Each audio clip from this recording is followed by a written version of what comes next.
Hey, Rental Roundtable listeners, for episode number 47, we had on Elliott Vigil for the third part of a three-part series, a mastermind series we did back in August of 2024. This particular episode is around unlocking new markets and niches.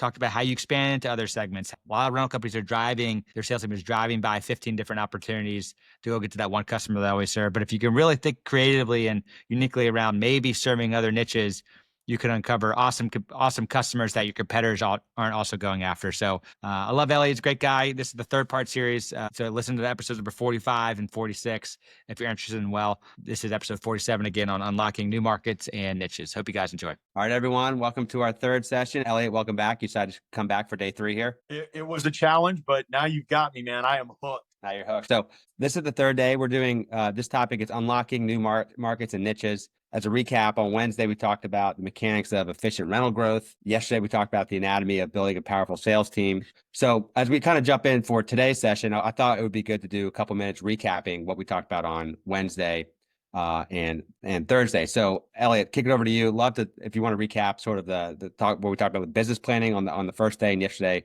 the importance of building a powerful sales team.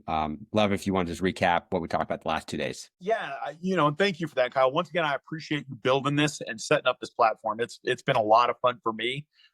Very thought-provoking conversations. So thank you, because it's really got me thinking as well. And I could tell yesterday where Kyle and I kind of went down a couple of little rabbit holes. I was like, man, we're not even realizing we're on a podcast. We're just having a great time. So kind of what you said was, what the first one is, how do you set your business up operationally? How do you set up a structure for success? And my big thing that I believe in is you don't need to be everything to everyone. Pick what you're good at, pick your plan, write down your plan, and do it better than anyone else in the market. And quote, you build it and they will come.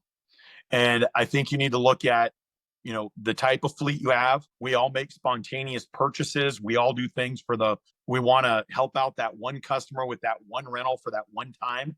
And basically all they're doing is using us to spend $10,000 for a tool they're going to use once and want to rent for $500. I would encourage you to look at your utilization, sit down and look at your customer base, have lunches with your key critical customers, and ask them what they could do or what recommendations they would make for you to grow your business.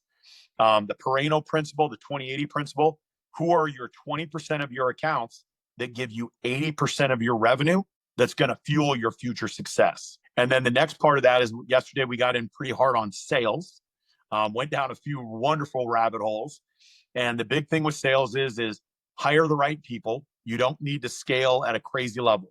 You can do sales if you're a business owner on Wednesdays and Thursdays. You go out and visit your key accounts. You can go to their offices. You can send out thank you cards. We recommended that every company sends out 10 thank you cards to your critical accounts, that you reach out to those customers and try and do lunch and learns with the customers, or that you do open houses, a lot of different things where you don't necessarily have to have a full-blown sales team to build your sales. You also want to make sure that you do a printout of all of your accounts from 1 and 2 years ago to see how your customers have changed, because maybe you need to reach out to those customers that have left you and see what you can do to reignite those relationships. Exactly. Yeah. I mean, I think what we've really tried to do the last few days is they build on each other. The first one is getting your plan together, deciding what you want as an owner. What are you going to do? Okay. Now you're selling, you're getting customers, you're building a sales team, right? And today we're going to talk about new markets and niches, which is sort of could be the opposite of what we talked about on Wednesday, right? The niches to riches, focus. And now we're talking about maybe expanding to new niches, right? And I think there's a tension there that we'll get into. So before we get to that, I already got a question from Josh from Cardinal. Good to see you, Josh. Just to kind of recap again, we're talking about the planning side of things. Can you talk about the difference of when to use time utilization versus dollar utilization as a metric? Obviously, those are two most really important metrics. Depending on who you talk to, they'll tell you one is more important than the other. Do you have a perspective on that, Elliott? Absolutely, I do. So here's the biggest thing is that you know which equipment. And if you don't know, there's lots of resources out there to explain it to you. But if it is a seasonal rental, and seasonal rental are your ground heaters, seasonal rentals are your top hat heaters, seasonal rentals are your air conditioning units, seasonal rentals are your aerators. All those seasonal rentals, you need to look at dollar utilization. So if it's anything in your business that is used less than 50% of the year, and not just 50% of the year because it's a one-off that you bought, but 50% of the year because the market dictates when it can be used. We're not using heaters. We're not using aerators in the middle of December. I don't care where you live. And you're also not using top hat heaters in the middle of August. So when you know those things, I would clump those into look at time or look at dollar utilization as how do you need to make sure that you're getting your money back on those units that are extremely low time utilization. So you need to maximize your dollar ute. On the flip side, a 19-foot scissor, most common thing rented in America. And a 19-foot scissor, you can't use dollar utilization because you're going to realize your rates are junk. And you're going to say, how am I getting, hypothetically, I won't talk, specific rates, but let's just say $500 a month for a 19-foot scissor, and you bought that unit for $12,000. Your dollar utilization on that is junk, but you're renting it almost 75%. You have a 75% time ute, which means you have an amazing time utilization, and you'll get back your money based on really high time ute. It's a great explanation. I haven't really heard it described like that. That's another little snippet we got there. Great question. Gosh, so Elliott, I'm going to get into the prime time here, unlocking new markets and niches, right? I think it was a good recap of what we talked about the last few days if people weren't there. So I've got my one location. I've started myself. I've got my niche. I've got my 2 salespeople. Things are good. Why should I think about expanding into new segments? And what are we talking about new segments? Are we talking about new fleet, new locations, new customer segments? This is all new to me, Elliott. How do I think about that? Well, way to open up a can of worms right off the get-go. I can count on you for conflict, which makes for a great podcast. So let's start from the beginning. And here's what ends up happening. You open up your branch, you fill up your yard with fleet, you reach out to your neighbors, your friends, people nearby, people drive by and find you. And what ends up happening is that the business comes to you. And that's awesome. I love it when the business comes to you. Here's what ends up happening. We become very comfortable with that. We don't need to drive the numbers. The numbers kind of drive themselves. And so we sit back and we look at our business and we start catering to who walks through the door. And all of a sudden somebody walks through the door and they say, hey, do you guys have a flooring machine? I need to get my floors polished. And that person stops by, somebody else stops by, then you're buying a floor polishing machine. Now, the truth is you look at when you started your business, you had 5 skid steers sitting in the back because you were hoping to get into the skid steer, small contractor, scaper, underground utility kind of person. And all of a sudden you're buying floor machines and floor pads and polishing machines and all this goofy stuff you know nothing about. So when I say you need to know what your niche is I often recommend that if you look at your fleet, what is underutilized? Your opening question, which we didn't know what the person was going to ask, was do we do time utilization or dollar utilization? If your time and dollar utilization is low on any specific piece of equipment, how can you get your money out of that equipment? And that should be the one thing where you start looking at specific markets. And somebody says, oh, no, we have all the landscapers in this area. Perfect. I don't need you to change it. You can have all the landscapers. How many property maintenance companies do you have? What? Well, you go look at any apartment complex, any school district, you go look at any big office complex, and somebody is in charge of landscape and facility maintenance. Guess what they rent? Skid steers. Now, do you need to change your business model? No. You go look for the niche or the markets that match what you want to bring in fleet-wise. You know what your rates could be. Here's the best part. Most of the big 5 rental companies aren't calling on an apartment complex. They're not calling on a chain of hotels. They aren't calling on the school district. They're calling on Kiewit, Swinnerton, and Skanska, which means that there's less market competition and better rates. Now, the downside is they're not as frequent of renters, but they're much more loyal and they get a better rate. Your second part, go ahead. No, go for it. Your second part of that is do you change up your fleet? And I am a huge proponent. If you don't have the ability, I don't know every aspect of Quipli because I don't own a rental company. I work with all of them, but I don't own one. Are you looking at lost opportunities? And how do you capture that? And the crazy thing is oftentimes somebody calls up on the phone and says, hey, yeah, this is Kyle's Rentals. Yeah, I'm looking for a floor polisher. Do you guys carry those? And the person answering the phone says, nope. Okay, thanks. I'll go call someone else. But did you enter in a lost opportunity? And what you may not realize is that there are multiple people that are calling you up, and your website, because you took a generic screenshot, shows a floor polishing machine, even though you don't stock them. And so you're getting phone calls and you're driving traffic. But are you looking at missed opportunities? And here's the other one. Maybe you do carry skid steers and you're doing a great job where you're at 50, 60% time or dollar utilization, and you're doing great. But what you don't realize is that there were 7 phone calls that came in and you didn't have one in stock, or the one you had was down short, or the one you had didn't have a grapple bucket on it, or a mulching attachment. Are you looking at those missed opportunities? And is the person on your inside counter, or is your sales team logging that gap?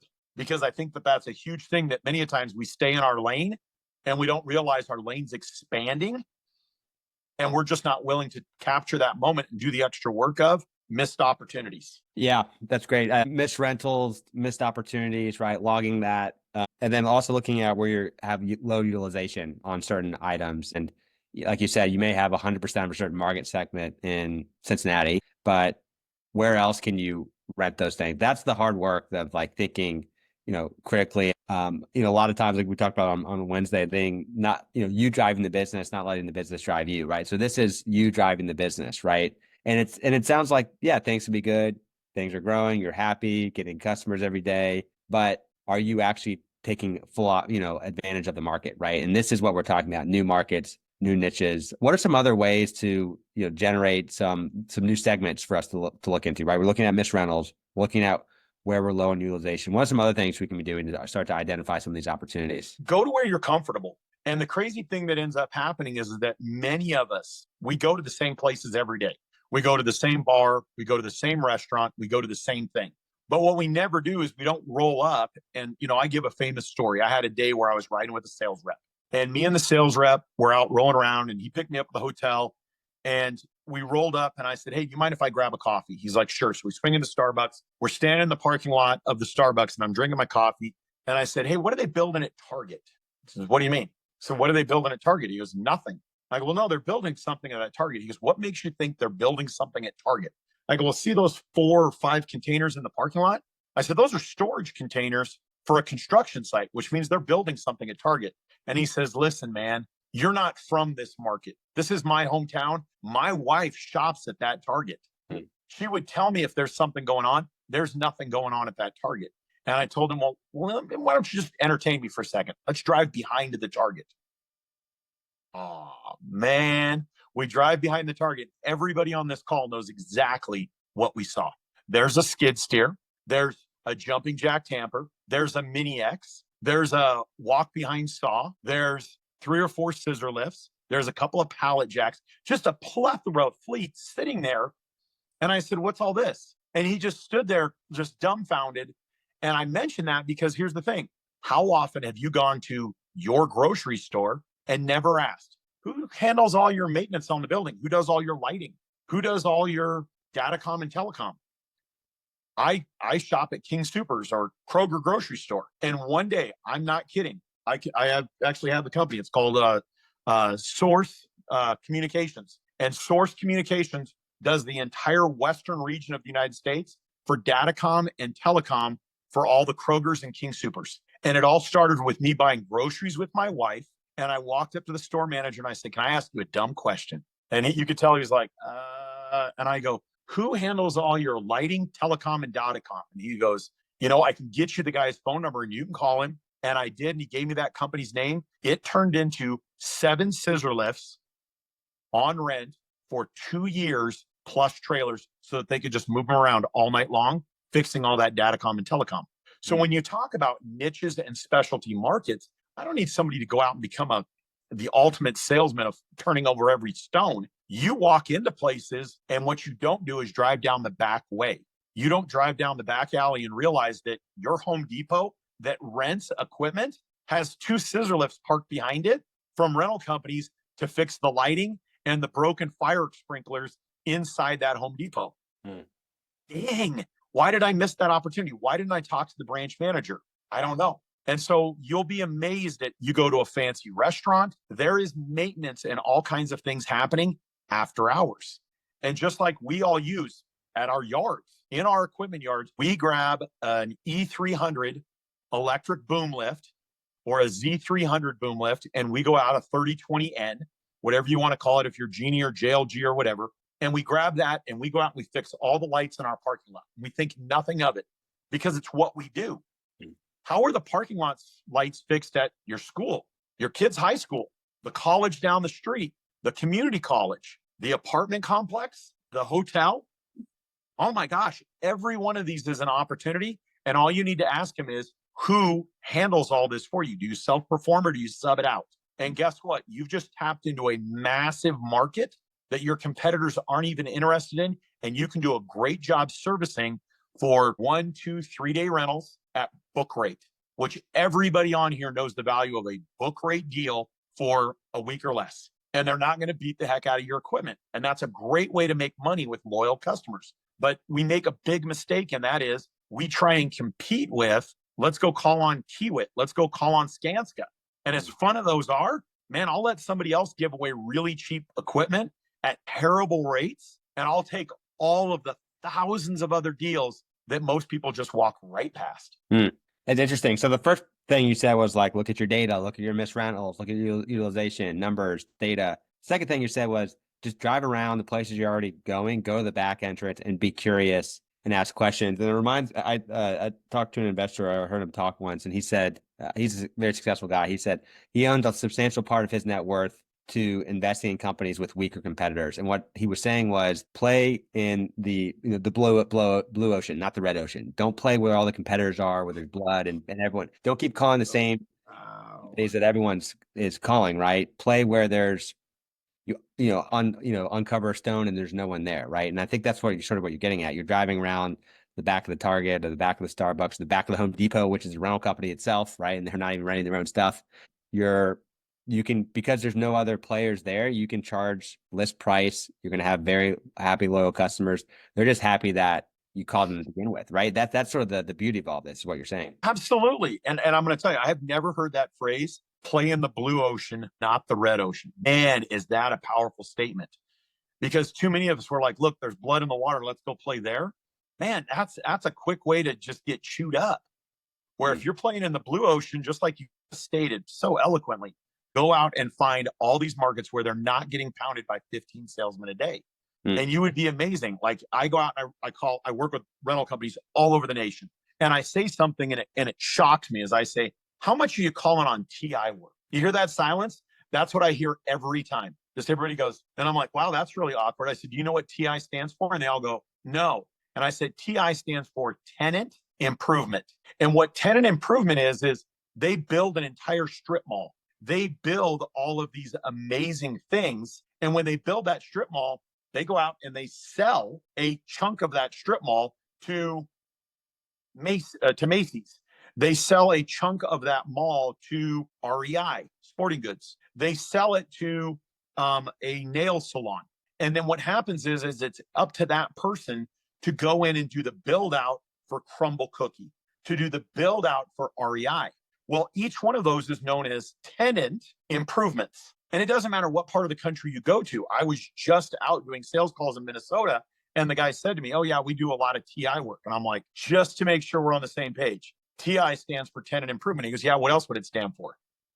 And I'm like, well, there's sales reps that tell me they've never heard that phrase. I said, it doesn't matter what market you're in.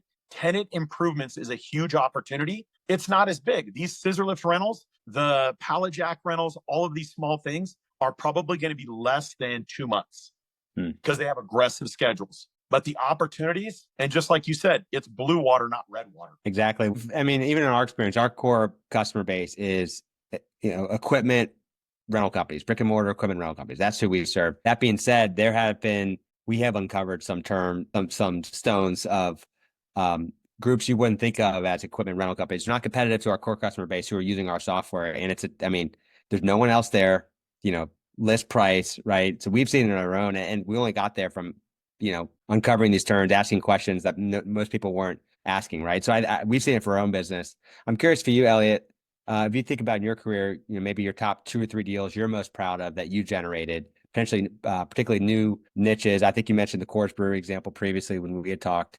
If you think about your top 3 deals you're most proud of in your career, were they groups that were established groups that everyone is calling on, or were there things that you uncovered? And how did you actually uncover some of those? That's a great question. I think one of my favorite one is landing Coors. And the reason why is because the Coors deal ended up being a 128 cycle bills. So we all know that in the industry, 4 weeks equals a month or a cycle bill. And so you're getting 13 cycle bills in a year. And I had stuff that was out there for almost 10 years. And, it's crazy because you just watch that money every single month. And I was like, man, and guess what? When I showed up there, nobody called on Coors. I was like, how do you not call on that? But here's the thing, all of these breweries, all of this, everything.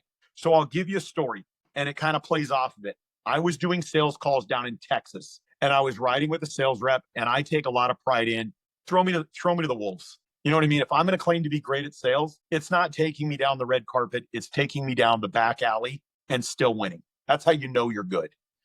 And so this woman that I was riding with that day, she said, well, you say you can sell to just about anybody. I said, oh, I definitely can. She goes, perfect. We're going to go in that warehouse. I go, what's in there? She goes, I don't know, but you said you could sell to anybody. Well played. Well played. And we walk in and there's this wonderful woman and she walks up. She's going to help you.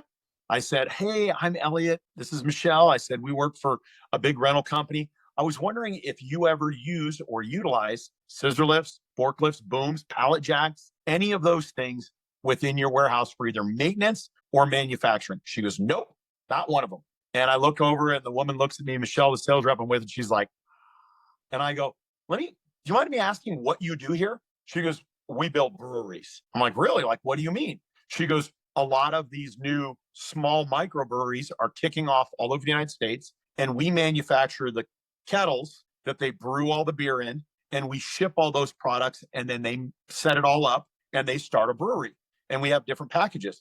I go, let me ask you something. I said, I'm from Colorado. We lead the nation in breweries per capita. She goes, we go to Colorado almost every month. I said, can I ask you one question? How do those get installed? She goes, what do you mean? I said, when it comes off the truck, I said, are you just showing up and then they have to figure out the scissor lift, the boom lift, the forklift to get it off the truck and install it and all that? Or do you help with that as well? She goes, that's not up to us. I said, wouldn't it be nice if you offered up an entire package? She goes, what do you mean? I said, when they get all this brewery equipment from you, you have a rental company that shows up with the equipment they need to fabricate it all and build it. She goes, give me your card. Turned into one of my best accounts. There you go. We walked into the warehouse. Who knew what was behind the door? Could have been anything. Yeah. And here's the thing is it's something that nobody would have thought about. You know what I mean? And so now we have a package. She didn't care what the price was because they bill it to all the breweries. Yeah. But when it showed up, it was exactly set up the way the brewery needed to have the equipment. Now, that was a benefit of a national footprint. But here's the thing. Almost every hotel chain that you bump into, it's like the game Monopoly. They own multiple hotels, and there's a maintenance company that covers all of that. Mm-hmm. But yet nobody's calling on those maintenance companies that control all the hotels. Yeah. It's spending a little time not going after the obvious ones that everyone's going after, but being a little creative and being curious and walking into buildings and calling on people that maybe feel not as comfortable. We got a few questions I want to get to. One question, how do you think about rental expansion strategy? So how do you think about adding more locations, renting the same type of fleet? So just kind of duplicating what we already have in different cities of the fleet to the same type of customer versus expanding fleet type and working with different niches. So that, you've got a location in Cincinnati. Do you have one in Columbus and Cleveland with the same sort of model? Or do you stay in Cincinnati and start getting new fleet, working in different niches? How do you sort of think about the different options there? So I had the luxury of working with a company that completely failed at this. When I worked for Ahern, they broke into the Florida market, and the strategy was ready, shoot, aim.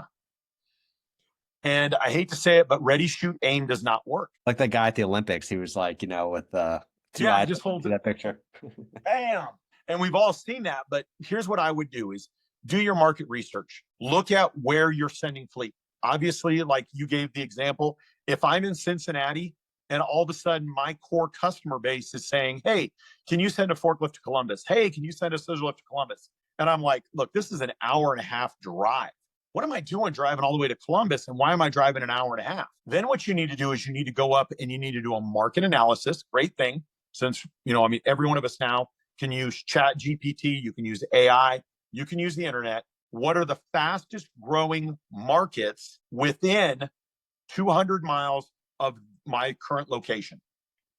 And growth in both residential and commercial. And then look at that and evaluate who are your competitors in the market. Are they really strong? Are they really weak? Is it someplace where there's multiple of the big five? Or is it someplace where you're like, I can't believe I would be one of the only people playing in this market? It's easier if you go into a market that is not already oversaturated.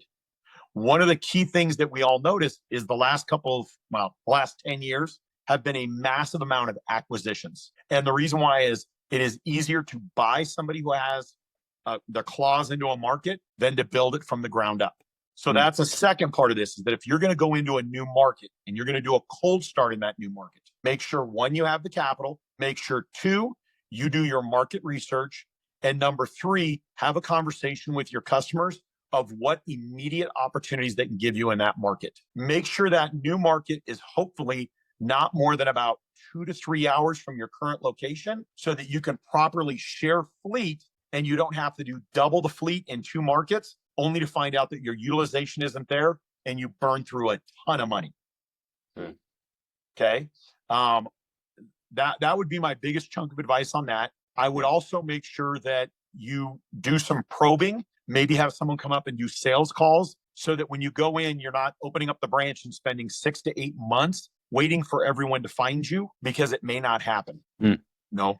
And then the cold starts are hard. You got to be able to stomach that, right? The capital investment. The other thing we've seen from groups doing, especially if you have a website and e-commerce, is you can launch a digital presence in a location to test demand, right? And if you get an order, you re-rent it, you figure out you're 2 hours away from your location, you can move the equipment. So we've talked to several groups who, as a way to limit your cash investment up front, is you can launch locations on your website to start, testing demand. And once you start seeing what sort of rentals you're getting for a certain piece of equipment, et cetera, then you go buy those, right? So there's ways to, as you said, test this. You do the business planning, but you ultimately have to test this, right? There's low risk ways to test it rather than go buying a $1 million piece of property. Let's kind of get there once you've already proven demand, right? That is, yeah, I love that. It's not an aspect that I thought of. That's why it's your forte, is you tell somebody, hey, we're coming to this market. Yeah. And you see how much traffic it drives and what rentals you get. And then when you show up, you've already got a foundation of just enough revenue that you're not just digging yourself a hole. I think that's brilliant. And on the, expansion side, we put out a report 3 years ago, and we maybe should do another one. But with Google, all this data is accessible. So you can see Google search volume for different pieces of equipment by city. So you can see how many people search for equipment rental near me in Houston versus Dallas. And then you can map that to the number of rental companies, and you can sort of do a plot. Okay, which cities are the most underrepresented from an internet search volume, which is, we've talked about on other episodes, 80% of renters are going to your website before they're actually renting, right? There's a ton of data online to help inform all this as well. So a few more questions. Actually, we got 4 questions. So let me see here. I think there's some more questions on the sales side, which I think we'll come back to at the end of this episode. But thinking about expansion into new markets, one question: are there any types of partnerships that can help expanding into a new market? So if you are adding a location where you are targeting a new customer base, is there a way to make it easier? Can we partner with different groups to sort of help with this expansion strategy? Absolutely. I am a huge proponent, and that's a great question, man. I am a huge proponent of, as much as we all want to win, I think that it's important that you find good rental companies, honest rental companies, and you partner up with them, because none of us have all of the fleet all of the time. It just doesn't happen. And if somebody calls up and they say, hey, I need 2 Genie 842 reach forklifts, and you look in your yard and you say, I don't have them. Wouldn't it be great, instead of saying no, say, let me tell you about a business partner I have, somebody I've collaborated with that's an hour away. I know he has 3 of them sitting in his yard. And then what you hope for is that you can reciprocate that. So, obviously nobody wants to say, hey, you're coming into my market and you're going to steal the market. But if you say, hey, we're coming into the market, you can't take care of every one of them. Do you want to throw those big deals to anybody, fill in the blank, throw it to Home Depot, or do you want to throw it to a specific company that you could be a partner with that helps share the load and take care of your customers? I think there's a couple of other partnerships there. I would look at, which I mentioned on the prior podcast, I would look at, could you join some of the associations, the homeowners association? A homeowners association does a ton of rentals and projects. Could you sit down on the school board? School boards spend a ton of money and are looking to put in new playgrounds. They're looking to put in new sidewalks, every one of those. And then I would look at the Builders and Contractors Association, the Hispanic Contractors Association, the Glazers Association, the Electrical Association, and I would even look at some of the colleges that put out courses specifically for building and construction management. And you reach out to them and say, hey, can I drop off equipment? Can I partner up with you so that I'm building a reputation in the market I'm going to be in or the market I'm currently in? And it's all stuff that's, quote, guerrilla marketing to expand your footprint without having to pay $80,000 for search engine optimization. Yeah, for sure.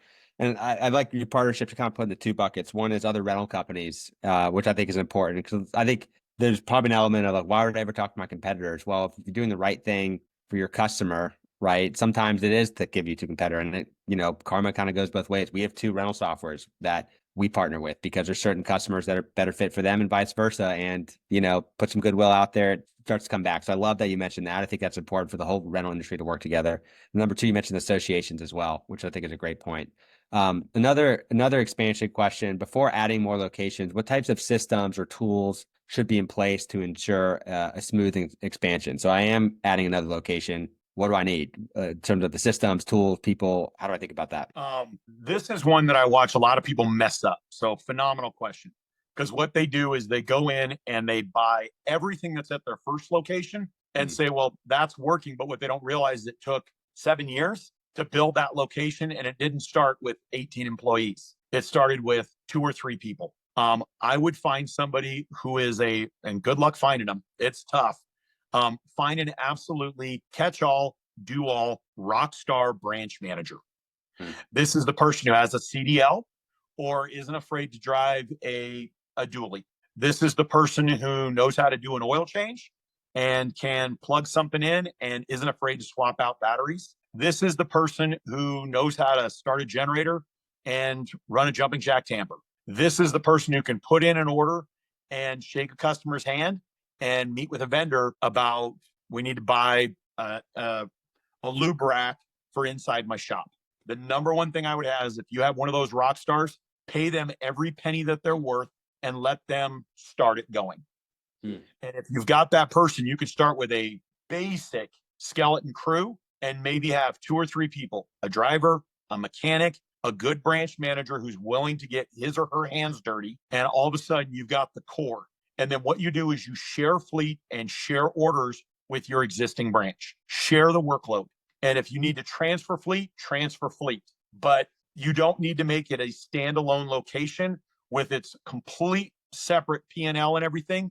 Because what's going to end up happening is it's going to take on too much burden from the company. I would believe in growing it incrementally. Is obviously if somebody calls up, that small branch gets an order for 5 forklifts and they only had 5, but the main branch has 12 and they've got 2 sitting, you ship one over so that there's something sitting in the yard. And you share that fleet and increase, number one, is utilization. The reason why you're looking at expanding your footprint right now is one reason: utilization. If I had another market, I could grow my utilization. So let that drive the decision of how you grow your business. Most people, if you coach them properly, your customers will understand if you say, hey, I need 1 day. And if that's what it takes for you to get it, the other thing I would look at, find a great outside hauler to do over the road in the evening transfers. And here's what I mean by that is it consumes a ton of time. But if you can have an over the road night driver who starts at 9 o'clock, rolls up to your yard, you set up 4 pieces of equipment, you load them up on a low boy, you drive them over, and it doesn't have to be your driver. And the next morning, the branch rolls up, they open their gate, and guess what? There's 4 pieces of equipment sitting there that got transferred overnight. Some of those key elements with sharing fleet and growing intelligently is the biggest thing. Don't do like a lot of the companies do, where they throw their wallet at it and then they don't realize the goal is to increase utilization. Footprint will come, but not at what cost. And that's what we talked about on Wednesday, efficient growth, right? It's not growth, all sustainable growth. And you said don't throw your wallet at it, but you also said almost throw your wallet at your general manager. And you sort of said the same thing around your mechanics, right? Earlier, pay them every penny you can. One thing that's common in software companies, every company I've worked is they give equity to all the employees, something we do at Quipli. So everyone here is, and one of our values is act like an owner. Well, you are an owner, like legitimately are an owner. And I don't know as many rental companies are doing that, but you can get a top tier general manager to do the work, right? The utility player, everything you're talking about, they need to do, which are hard to find. Pay them and also align them with the success of the business, right? We've seen in my career, like, it's just a good thing when you align people, and it doesn't have to be 50% of the company, but something to incentivize people I think is important. And there's one thing you didn't miss on this system side is obviously you need rental software, right? If you're adding locations, making sure you got a great rental software, of course, Elliott, right? And I'll tell you that right now. Here's the biggest thing, and this is what I've learned. I'm old school, but the thing is I can say I'm old school, but if I showed you right now my pager or my roll of quarters for using a payphone, everybody on here would say I was an idiot. But yet I watch people right now, and I won't rip on it, but there is green screens that people are putting all of their orders in just because it's the way they've always done it. Well, guess what? I've always used a pager, and people would say, well, you're an idiot. Okay, so I'm going to turn that right back around to you. I've always used a green screen. Well, so yeah, if you're separate, yeah, exactly. Separate topic. That's our thesis here. We're not going to get into the Quipli ad as all, but I will tell you, I'm not gonna advertise for Quipli, but every single person knows you have to evaluate your business. Are you elevating it, or are you just doing stuff the way you've always done? That's the definition of insanity. Another question, the sales question, I'll sort of wrap up here at the end. But in terms of again, expanding into new niches, market expansion, how can social media be used to spot new trends and understand what customers want? Because you mentioned you're old school, you got to get in the car and you drive around the back of the Target, but social media, not new, but it's not old either, right? So how do you think about social media as something to spot new trends, understand some new market segments to enter into? You and I both have built our business on social media. So when I was growing up, my dad always said the same phrase to me. He goes, son, it's not who you know, it's what you know. And I said, oh, that's really, really smart. It's what you know. It's what you know.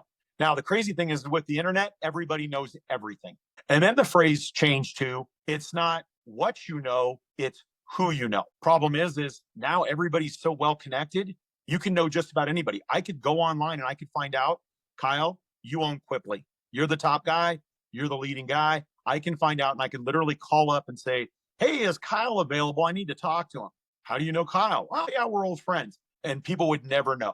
So here's what the next generation is. It's not who you know. It's who knows you. Now, that's what social media created. It's not who you know. It's who knows you.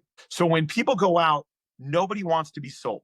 If everybody right now on this podcast, I give you a homework over the weekend, it is proven that Friday, Saturday, Sunday, social media time increases by about 30%, which means that most people, when they want to, quote, relax or they want to sit out, that's what they do. They burn time on their Saturday and Sunday.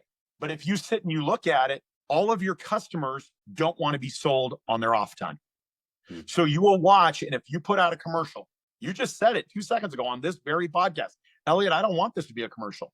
And the reason why is because we all go, what? Yeah. But all of a sudden, you flip onto something and somebody says, let me help you learn how to do basic maintenance on the lawnmower you already own.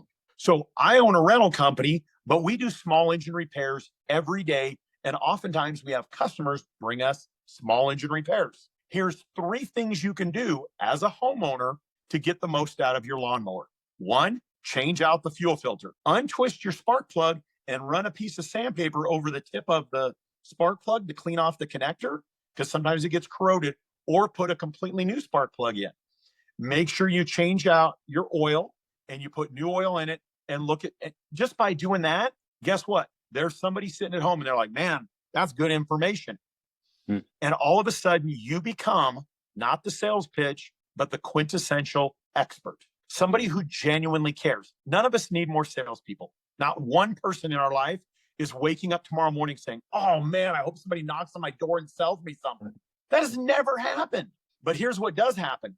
I wish somebody would come over and help me know what I need to do to get another year out of my lawnmower.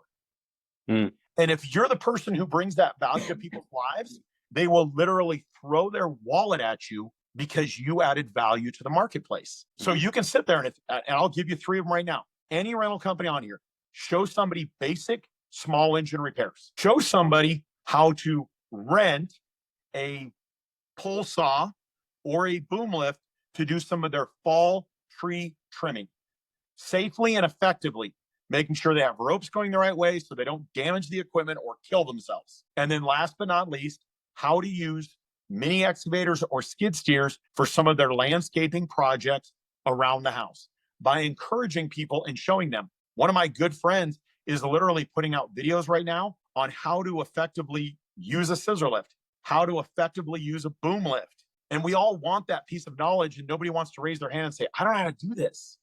If you give it away free, people will pay you for it. Yeah, I mean, it's sort of what you talked about the other day is around building trust, and people buy from people they know and they trust, and the 5 interactions, right? And you can do the 5 visits virtually now on the internet. And we had a guy on the Rental Roundtable, Skyway, I believe in Florida. He's in the Tampa area, only 2 or 3 years in. He's built his entire business off of TikTok and YouTube videos. How to fix equipment? How do I operate X, right? And he is now, I think, 15,000 followers on his YouTube channel, and it's all word of mouth, and that's how he's built it. And I think it's around building good content, using social media. The other side of it is also using social media to identify opportunities in your market. So when you're on Facebook and you're seeing people talk about certain things in the homeowner group, and hey, what's going on with this? I don't know how to do X or Y. Being the expert, solving those problems, putting content out to solve. You have to identify opportunities in your market or other expansion opportunities as well. That's exactly right. And the thing is I think that each one of us makes a huge mistake is that we don't utilize free opportunities to connect with our customers when they want to connect. If somebody's sitting on excuse the phrase, if they're sitting on the toilet at 2:00 in the morning and they're on social media, why aren't you in their feed? And guess what? That's the moment when they're sitting there and you can resonate with them rather than, hey, you know what? Kyle's playing with his kids. Hi. And like I said, my Forrest Gump wave, Kyle, do you want to talk to me? No, Elliott, I'm right in the middle of playing with my kids. But if you're messing around on TikTok at 2:00 in the morning, I'd love to be in your feed, brother. And I'd love you thinking about the value I bring to the market. Yeah. I had 2 new customers I talked to today. I asked both of them how they hear about us, and they said YouTube. It's like one guy's watched 3 hours of videos this morning before the demo. You know what I mean? Because people want, the Rental Roundtable, there's content that was interesting, and I think it's important for everyone to be doing that. I know Josh has a question, and he works at Cardinal with Bryce, and Bryce puts out awesome videos, right? So I think they know that pretty well. I want to sort of get some of the other questions on the sales side. I guess, that's your expertise here, Elliott. Yep. One question, how do you structure sales compensation for rental? That is a brilliant question. So here's the thing. I don't know how to do this, but you're the technology guy. So I will send you over and you can share it with any of your members. And it is a compensation package that I came up with. So I'm going to give you the short and narrow, but I actually have a full write-up. We couldn't cover it in the 10 minutes we've got. So here's the short and narrow. Most of the rental companies out there, you want your sales reps to be uncomfortable. And everybody kind of cringes because they're like, no, I don't. I want them to be really comfortable. The problem is sales reps hunt best when they have a reason to hunt. If you hire on a sales rep and they say, hey, Elliott, I need to be making $100,000 a year. And I say, perfect, I'm going to pay you 110 and I'm going to give you a pickup truck. What incentive do they have to go out and land you new business? And I watch tons of rental companies where they hire these sales reps, they pay them very lucrative packages, and they hope they're going to perform. And the truth is the sales rep is comfortable. The enemy to success is comfort. So here's what I recommend. Put them on a 1-year, first year, $100,000 guarantee. And what ends up happening is that guarantee is based on a certain amount of revenue produced every month. So I'm going to give a very simple example of $50,000 a month in revenue produced. And you're like, they would never do that in the first month. Nope, they wouldn't. But if that number goes down by, or it increases by $5,000 a month. So your first month, you want the rep to do $5,000. That's a couple of skid steers, a couple of mini excavators, a forklift, whatever it is. You want to produce 5,000. The second month, they need to produce 10, and then on and on and on and on. After 10 months, they should be producing $50,000 in revenue. Now, if you set that incremental growth and that incremental expectation, they know what they need to be doing. And what you do is you plot it that if they don't hit their goal, their revenue, their guaranteed salary goes down. And the biggest mistake that companies make is they say, hey, I'm going to guarantee you $100,000 in your first year. And then nobody knows what the expectation is. And then you get to the end of the year, and guess what? The sales rep's unhappy because they thought they did great. You're unhappy because you thought they did terrible. And the truth is nobody's on the same page. So I am a huge proponent of increasing goals, decreasing salaries. And I have that formula so that you come to equilibrium. Quote, the salary is going down, revenue or commission is going up. And so the two of them stay right where they need to be at. And the rep continues to make $100,000 a year as long as they stick to plan. But if you just sit there and you say, hey, I'm going to wing it and pay them 3% and a $80,000 base, they might be able to live on $80,000 a year and whatever deals you give them.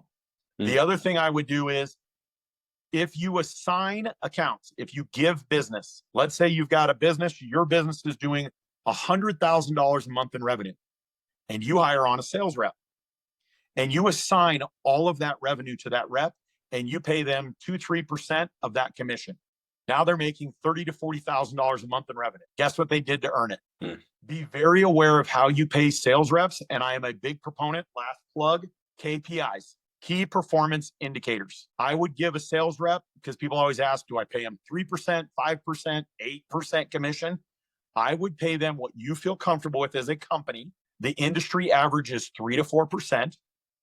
But if you paid them 3% commission and you offered them KPIs, key performance indicators, that were each worth a quarter or a half of a point, and they have 4 key performance indicators. If you increase your revenue by $10,000, you get an extra 0.25% on all your revenue. If you open up 5 or more new accounts in a month, I'll give you another 0.25%. Now you're 0.5% more that you're making on all of your revenue. If your average accounts payable, your customers pay, is under 90 days, and it may be different for your company, bigger companies pay slower. If it's less than 60 days, guess what? I will give you another 0.25%. And if your rates stay where we want them to be based on our individual company or Roush, I will also give you a 0.25%. Every one of these little things will direct the sales rep's attention and ultimately their performance. That's really important to get that right. Charlie Munger, people have heard me say this. What he would say is, tell me the incentive structure and I'll tell you the outcome. He was Warren Buffett's right-hand man. I mean, wherever the carrots are, that's what people are going to go to. So spend the time to get that right. I want to get to essentially one question and then a wrap-up question. Sort of, the theme here is mastering rental growth. Elliott, love at the end of this, we sort of do a recap everything we covered in the last 3 days. But before that, the question is, does a rental company need an outside sales rep? Can it thrive with only inside sales? And a question from Josh 30 minutes ago, I'm finally getting back to, really the best script you've heard from an inbound sales call, which again, you can't answer it in 2 minutes, but sort of give some themes here. Do we need an outside sales rep?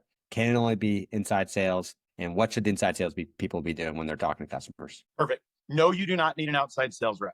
And I am the king of outside sales reps. You just heard it here. You don't need one. But what you do need to do is you have to have outreach. You don't need to be out wandering around, but are you calling customers? Are they outbound calls or inbound calls? If they're only inbound, you're limiting the revenue you can capture. Guess what? Sometimes people need coaching and direction. I need coaching and direction. I need help sometimes. Sometimes somebody needs to call me up and say, Elliott, you need to do this. Both Kyle and I, for this entire week, we knew where we needed to be. Both of us had reminders that popped up on our phone because we need outside influences coaching our attention. So here's what I'm going to ask you all to do. What's the best pitch I've ever heard from an inside sales person? If the customer is calling in or the customer is calling out. If the customer is calling in, the first thing I always say from inside counter is, Mr. Customer, our responsibility is to give you the best experience working with our company as possible. So I'm going to ask you a couple of key questions. I'm not questioning your intelligence. Our expertise is equipment rental, and I want to make sure I save you money, get you the right equipment, and make sure your project runs efficiently. So, first question, where are you using it? What kind of soil conditions are? Who's my on-site contact? What's a secondary contact? If there was an emergency, who would we need to talk to? And I would make sure that you have the most detailed contracts on the planet. And ultimately, when you wrap up, how long do you plan on using this equipment for? And are you calling it off, or would you like a reminder call? Every one of those is going to save you revenue. It's going to save you time, and it's going to make you more efficient. Secondary part of that, if I'm an inside salesperson calling out to customers and I get some random person on a list, I would call up and I'm going to pretend, Kyle, you're my customer. I would call up and I would say, hey, Kyle, my name is Elliott. I work for Elliott's Rentals. The reason why I'm calling you today is over the last 3 to 4 years, there has been massive disruptions in supply chain.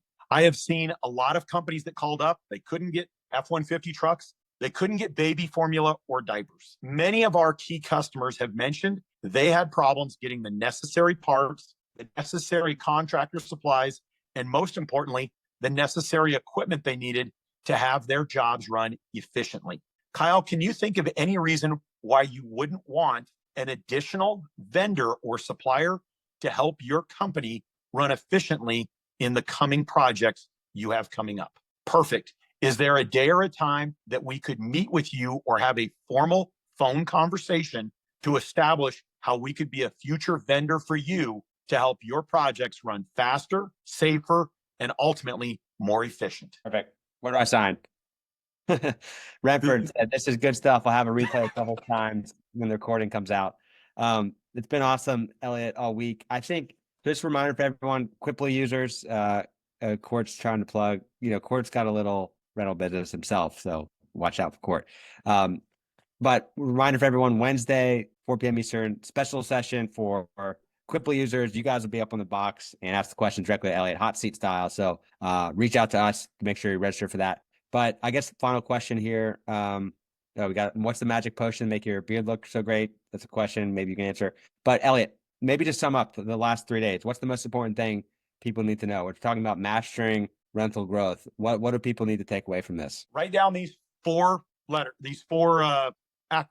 short little abbreviations. IQ. IQ stands for your intelligence quotient. You can't change it. You can't affect it. So we're not even going to talk about it. AQ. AQ stands for acquired knowledge. The biggest thing that Kyle's offering up here, and the reason why you're all here, is you're smart enough to try and acquire new knowledge. Don't let this podcast, don't let this video be the end. Make it be the beginning. What other knowledge can you acquire?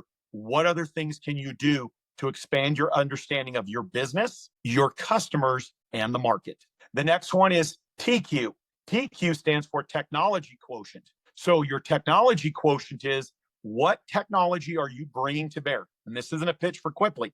It's a pitch for new fleet, new ways of organizing your yard, new ways of processing your GPS. How can you run your business more effectively so that you are not wasting time on low priority, mundane tasks? Your brain has a limited amount of capacity. How much are you wasting it on things that just don't matter? Could you make your business run more efficiently with better technology, including how to map out your yard, return equipment, process orders, or GPS how to deliver? The last 2 letters is EQ. EQ stands for emotional quotient. Emotion is what causes motion. Are you emotionally attached to your customers? Do you care about them? Do you care about your employees? And do you genuinely have a plan for the future of your business? Care about it and be emotionally attached. And that why you're emotionally attached to your business will drive you through the tough times. Make sure you know those 4. It's ultimately what separates the rookies from the pros. Love it. IQ, AQ, TQ, EQ. Awesome stuff, Elliott. What's the best way for people to get in contact with you? They want to learn about your beard. I know you provide coaching services for rental companies too. What's the best way for people to contact you if they want to learn more? Email me at Elliott, ELLIOTT, at elliottVigil.com. You can go to my website, which is elliottVigil.com, and Vigil is spelled VIGIL. So You look up, if you just Google Elliott V or look me up on LinkedIn, I'm out there a million without paying a dime. My social media has given me the top 30 hits on Google. So I'm pretty easy to find out there if you look up Elliott Vigil. Awesome. It's been a great week, Elliott. It's 5 o'clock somewhere. It's 5 o'clock on a Friday here in Atlanta. So we're going to sign off. Thanks, Elliott. Thanks, everyone. Thank you all. Have a great weekend. See you guys.